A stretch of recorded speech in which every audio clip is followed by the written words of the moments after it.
And we are interrupting your regularly scheduled programming for a weather impact alert. Good morning, everybody. I'm Jenny Lee. A winter storm watch has been issued for the entire central Texas area as a winter storm approaches our state. We're expecting Governor Greg Abbott and other state leaders to give us an update about how the state is preparing for the storm. He is actually on right now. Let's listen in. It will just increase in severity, posing ultra cold temperatures, but also providing types of precipitation that could be hazardous to people on the roadway, could be challenging for power lines that may go from a power pole to your home, things like that. I want to cover all those topics and let Texans know what's going on. However, because of the severity of this storm, right now I am making a disaster declaration covering 134 counties across the state of Texas to make sure that every possible resource can be made available to them so they can respond quicker, faster, and better.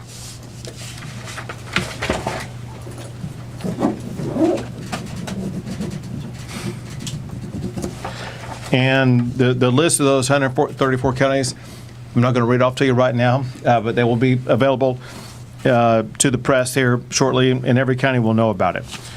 Bottom line is that because this storm is coming in, because we know it's coming in, we have the ability for our fellow Texans to get prepared now. Don't begin getting prepared late tomorrow or think you can get around doing it on Saturday. It's going to be too late. You need to be prepared to make sure that your home, your office, your children, your pets, all that kind of stuff, you have answers and solutions to be able to address all those kinds of things. You're going to need to be able to make sure that you're what you may be planning to do this weekend. You need to consider reevaluating whether or not you can, should, or be able to do that. And obviously part of this depends upon where you live. The reality is about the top 2/3 of the state of Texas, maybe from San Antonio all the way up to the tip top of the Panhandle, will be the worst hit. There may be parts of the Rio Grande Valley that are not hit very much at all. But if you're in the weather zone that's going to be hit the hardest, is hugely important that you, your families, your businesses, you begin that preparation today, knowing that what you do today, what you do tomorrow, and decisions that you're going to be making over the weekend, you're going to have the ability within your own hands to be able to save your own lives. Whenever we go through any type of disaster, job number one is always protecting lives. And one of the most dangerous ways in which you can expose your life to harm is if you make the decision to get out on a roadway that's already had precipitation on it that's frozen. You know, when you're driving, when you have slick ice or something like that, you may not be able to see it with your eyeball. But you know when your tire goes across it, you lose control of your car, and it can cause harm to you, harm to others. And so what we strongly encourage is if you're in an area with this ultra cold temperature that also has precipitation, do not be on the road unless you have to be on the road. You can save your own life and save your own property and save those around you. If you just be cautious driving for just a couple of days before the winter storm expires. With regard to that, the Texas Department of Transportation is working already to begin to prepare our roadways across the state of Texas. You'll hear more about that from TxDOT themselves, but I just want you to know that we as a state, we're not waiting until later today or tomorrow or the next day to get prepared. We are acting right now to make sure the roadways and all the affected areas are being layered with elements that will help ensure that we can prevent as much freezing as possible, make driving on them as safe as possible, knowing full well we will not be able to fully achieve that. One thing that we talked about earlier, and that is there are going to be road plows in many regions across the state of Texas. One thing that is kind of amazing to hear, and that is that there are operators of road plows and the plows themselves that seem to be hit many times in winter storms like this. And what that does is it takes that road plow out of operation. And so if you see a road plow on the road, know that they're trying to help you, trying to help your community, trying to make it easier and better for people to pass by on that roadway. If you see a road plow, just be very conscious of it, travel slowly and cautiously around it, and do not interfere with what it's doing. Very importantly, I know that a lot of people across the state are thinking about, gosh, is this going to be a catastrophic winter storm that's going to cause us to lose power? The answer is the ERCOT grid has never been stronger, never been more prepared, and is fully capable of handling this winter storm. There is no expectation whatsoever that there's going to be any loss of power from the power grid. That said, it's important for the public to understand there's a difference between the power grid across the entire state of Texas and making sure we have enough power to get to the power generators and have the generators get it to your home. And that's separate, however, from what could happen between the pole outside your home and your home. Because of precipitation coming down that would be ice, it could weigh down the power line from the pole to your house. That could cause a downing of the power line for you or maybe for your neighborhood. That is not an ERCOT grid issue. That's a local power provider issue. And the local power providers have never been more prepared for any winter storm ever. They're going to have trucks, vehicle, and personnel to make sure that if your power line goes down near your house, they're going to get it up and running as quickly as possible. They are already pre-positioned as we speak right now to make sure that your power stays on. And be in contact with your local power provider, obviously, if your line does go down, knowing somebody's going to be there to help you out. The one thing that assists in that regard, just to update you a tiny bit, and that is there's been an ongoing effort over the past several years to make sure that there is what's called vegetation management for all of the power providers. What that means is whether it be for hurricane purposes or winter storm purposes, the vegetation, whether it be trees, branches, whether it be large plants, things like that, those types of things that otherwise could have caused a power line to go down or could be touching a power line, we have done over the past couple of years more than ever to remove that vegetation from lines that could be downed because of a winter storm like this. Another thing that the local power providers have done, they have replaced poles and have better, stronger, more capable poles than ever before. Very importantly, and this is a part of the laws that we signed a few years ago, and that is these power generators and power providers, they have obtained additional sources of fuel to make sure there will be no fuel shortages. There already is an abundance of natural gas, which is the primary source of fuel for power generation.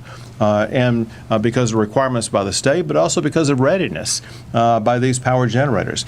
They already have an abundant amount of extra natural gas supplies to be able to supply the natural gas to generate power in the event that there is any shortcoming in the movement of natural gas from the wellhead to deliver it to the power provider. Bottom line, no concern about any loss of access to the natural gas to make sure power generators stay on.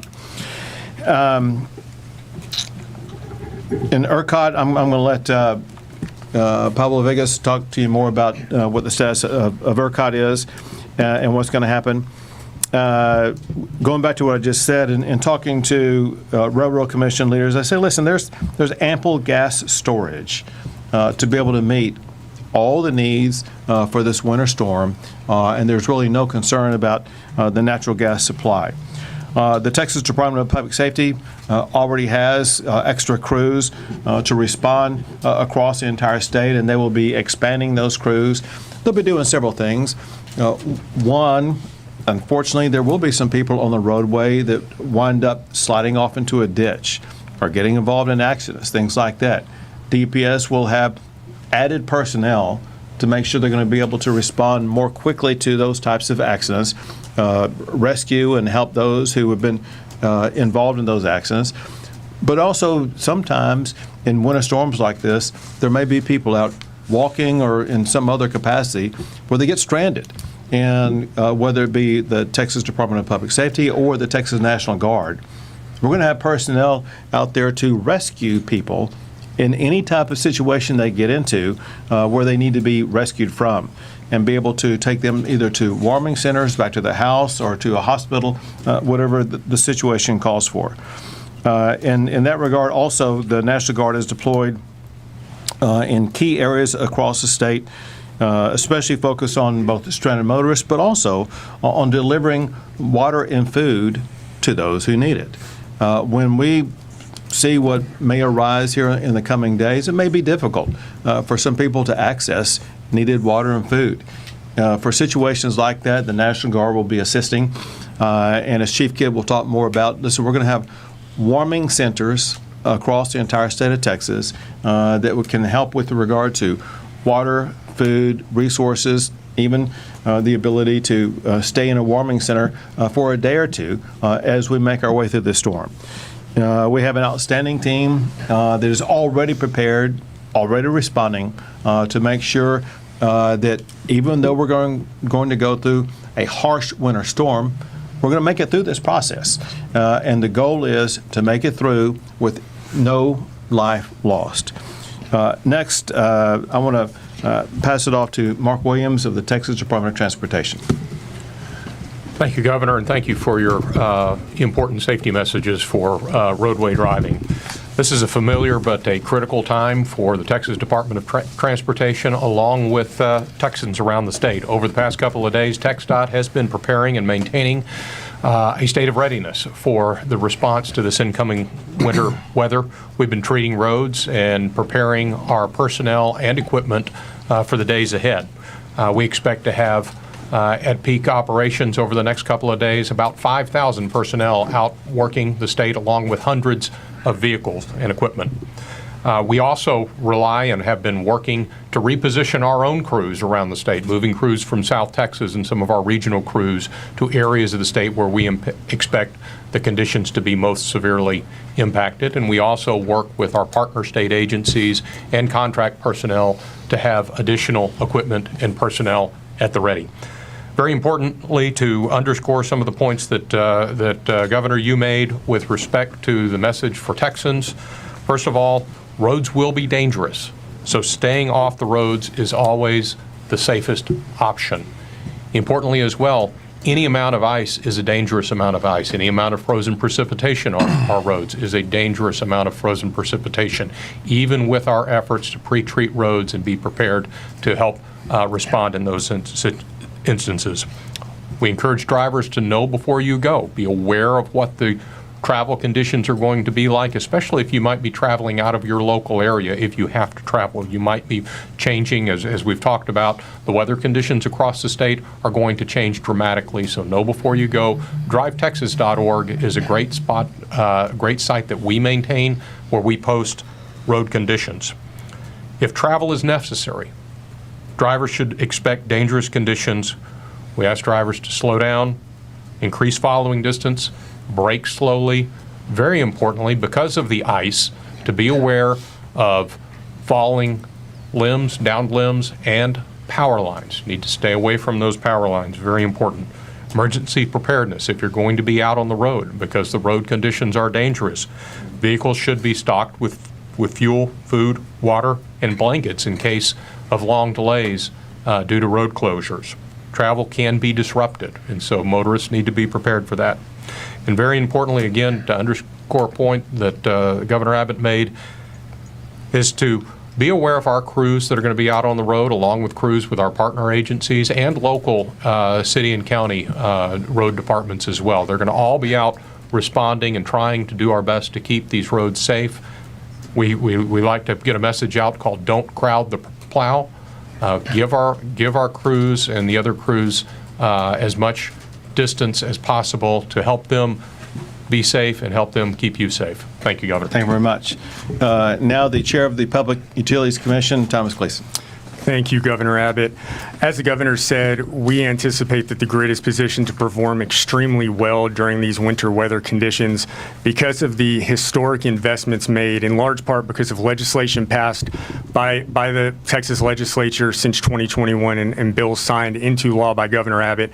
Historic investment has been made by both generating facility owners and transmission distribution facility owners. The grid will perform well during this event. Just to give you all, a little look into what transmission distribution utilities have done thus far, we began communicating with them earlier this week around Monday or Tuesday. They've already started to open their local emergency operations centers, so folks can go there if they need to. They've also brought on additional customer care representatives, so if you do experience a localized outage, as Governor Abbott said, you can contact them there.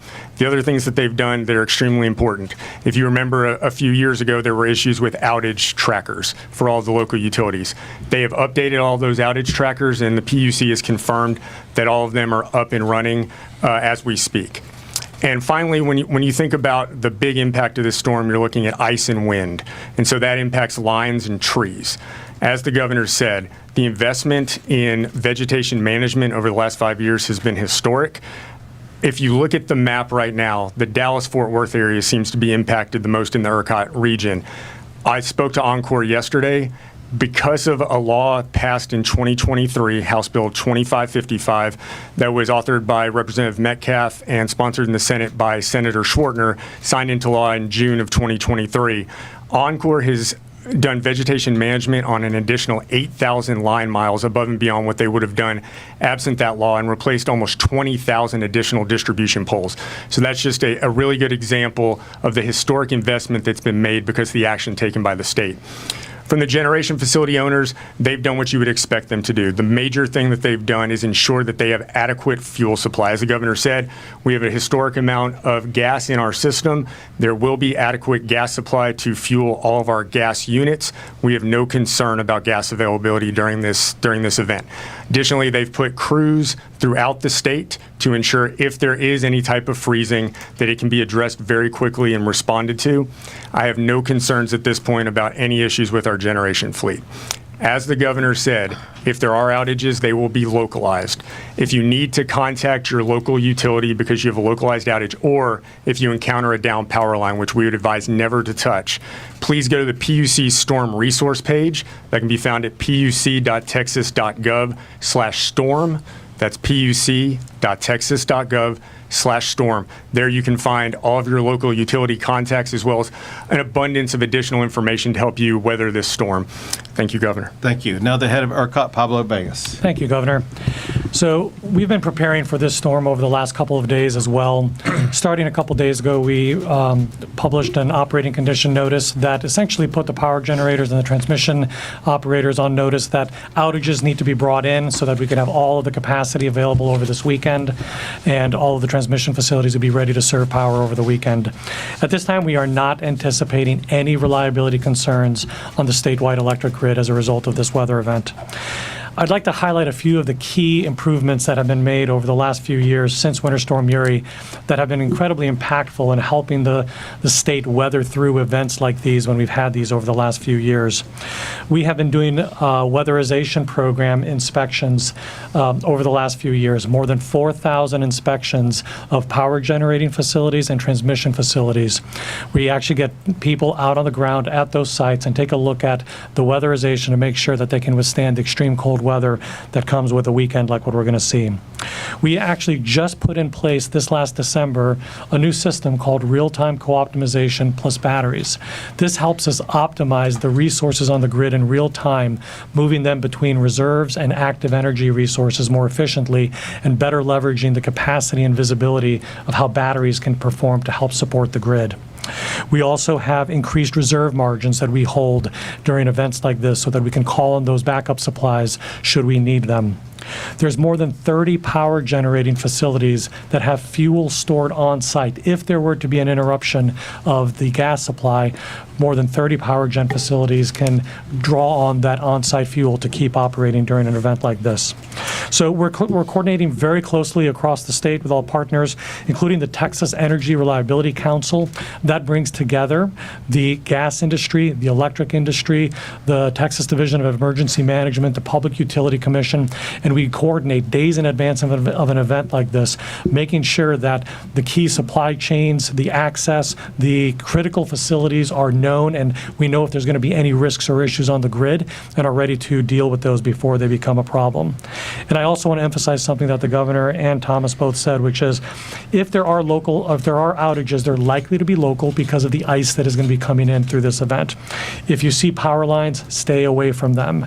If you have outages in your home or your business, reach out to your local utility. They're going to be the best position to be able to manage the repairs and restore restore power quickly. And we will also be publishing information on our website as well.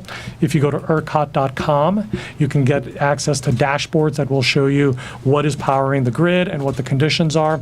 And then ERCOT.com/Texans, TXANS, will also provide any emergency information about conditions on the grid.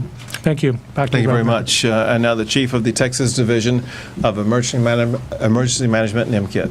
Thank you, Governor. Over the last several days, at the governor's direction, 15 key state agencies have amassed more than 3,700 employees to focus on this event. They're operating over 2,100 pieces of equipment. And as you heard, more personnel and more equipment will be added as the situation rises. We will maintain 24-hour operations, working around the clock to make sure our local partners and Texans have what they need. This is where I need your help in the working media to help us remind people to protect people, pets, pipes, and plants. I spent a little bit of time yesterday making sure my property was ready. And in the stores that I was in, people were out there taking advantage of the warm weather to get ready for the cold weather. So help us get that message out as well. We want to look, if you have to look for a way to stay warm, if you don't have heat at your house, our local partners have already assigned more than 280 warming shelters across the state.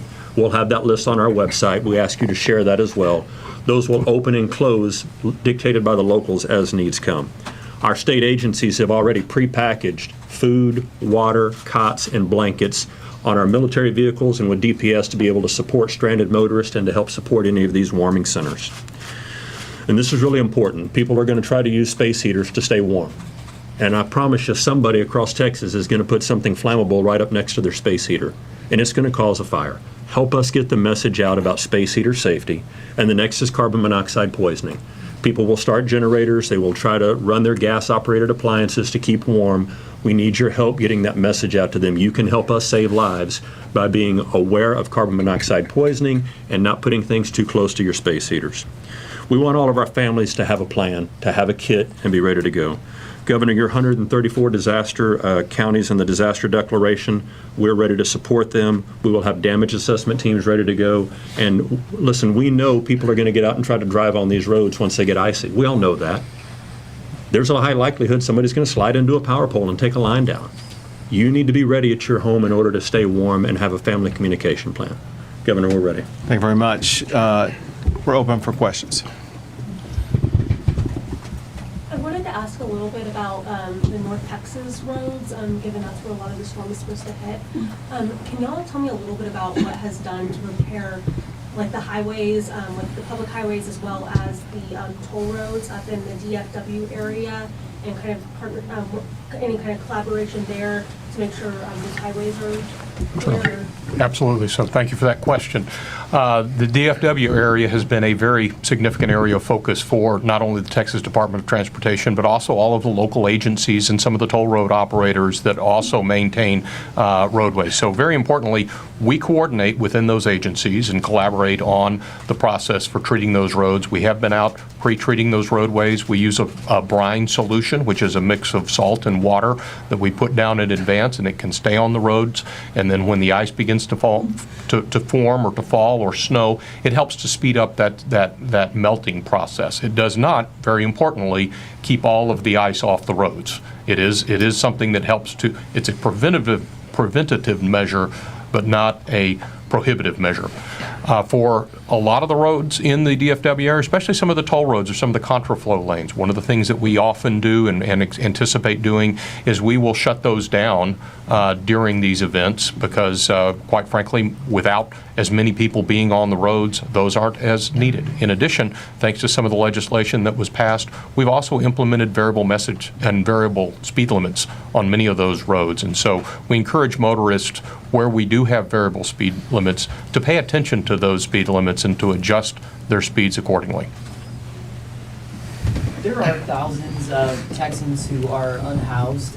Is there any plan to send state resources into cities to get those people into the warmth this weekend? Right. So we're working very closely with all of our local government partners. That's why they've opened more than 280 warming centers across the state. Again, more will come up if they're needed to be up. If they ask for our help, we'll find resources to help them. So far, they have not asked. Governor, there's certainly a lot of people that still have PTSD from 5 years ago. What can you assure them that we've learned so much in the last 5 years? Public Vegas did a great job of articulating many of the changes that have taken place. The power grid system we have today is completely different than the power grid system we had back then. One thing he didn't mention that I'll add, and that is just the amount of power added to the power grid is more than 40,000 megawatts more. And so we have abundant power. The reliability of it has never been better. And the array of additional resources, easy example, and that is when Winter Storm Uri hit, there was reliance on one source of power. And when that one source of power became unavailable, that was a problem. We passed laws making sure that they have two sources of power. In case your first source of power is unavailable, you're going to have backup power. There's a long list of things that have changed. I'll add this, and that is this is a severe winter storm that will impact most of the state of Texas. The severity of it is not quite as great, and the size of it is not quite as great as Winter Storm Uri. That said, people would be making a mistake if they don't take it serious. But also, we cannot overemphasize this, and that is because of either ice weighing down the power line that goes from the pole to your house, because there is a possibility of trees falling. You know, when ice gathers on trees, it weighs down those trees, and it could cause a tree to crash down on a power line. We should anticipate some local isolated power outages because of damage to trees, damage to power lines. That's not a grid situation. We feel very confident that for the entire grid, there's going to be abundant power available throughout this entire winter storm. Since we're expecting several different kinds of precipitation across the state, does that present a challenge in terms of figuring out where to deploy resources? What it does, it informs us about using different strategies in different locations. As you point out, there's going to be snow in some regions, there's going to be sleet in a lot of regions, and then there's going to be some regions that are very cold but don't get precipitation. And so we have the flexibility to respond to each type of situation to make sure that the local either residents or officials in those areas are going to have exactly what they need. Time for two more questions, folks. Mr. Vegas, I know that ERCOT models and previous MORE reports show that under Uri-like conditions, demand could surpass about 96,000 megawatts. I know that that's a pretty low chance in general. Can you talk about, kind of just what we're seeing and how much demand you're kind of expecting, how likely that is with this weekend storm? It's not very likely with this weekend storm. As the governor pointed out, this is a different type of a weather event than Winter Storm Uri. The state was experiencing extreme cold weather leading into the storm coming through and had a long, long duration of cold weather following that. This storm is going to be more transient and is not going to be as long duration. We're forecasting highs in terms of peak demand in the low 80,000 range for the electric grid. We have well over 90,000 megawatts of capacity expected to be able to serve that demand throughout the weekend. So we're not anticipating any shortfalls in power, and it's a very different type of storm than what we experienced 5 years ago when Uri came through. Go for it. Yeah, I had another DFW specific question following up on energy. You mentioned earlier that DFW seems to be the most affected in the ERCOT region. Can you elaborate a little bit on what you meant by that specifically and any preparations that are being made in the DFW area specifically? Sure. So ice accumulation on lines and trees is going to be the most impactful to the grid. And based on the weather forecast we've seen, the Metroplex is where that's going to really be centered. So Oncor, which is a local utility up there, serves a lot in North Texas, has done a fabulous job, not only doing kind of the baseline work, but like I said, 8,000 additional miles of vegetation management is really going to mitigate the impact of that ice on trees and how it could impair the reliability of the system. So they've made the investments to ensure that the grid is resilient and reliable, as have all of the other local utilities around the state. Thank you very much.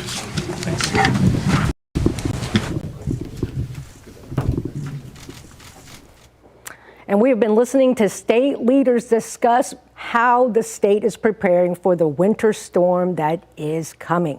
Thanks for watching KB News Midday Now. I'm Jenny Lee. Just a couple of quick points before we toss it over to Jordan Derensburg to get a look at that winter storm. Basically, Governor Greg Abbott has issued a disaster declaration, meaning every resource available will be available for those who need it in case things get rough. Now, they also wanted to reiterate here that the power grid is stable. It has never been as reliable. So it has enough supply to meet all the demand. There's no outages expected. The outages that can happen are due to ice on tree limbs. And they're encouraging everyone to contact their local power company if that happens. State leaders also wanted to reassure us that there is a historic amount of natural gas. Remember, back in 2021, there wasn't enough natural gas for power plants, and that was part of the problem. State leaders, leader Pablo Vegas, you just heard, said that since 2021, there's been a lot of things that have gone on, weatherization of more than 4,000 facilities.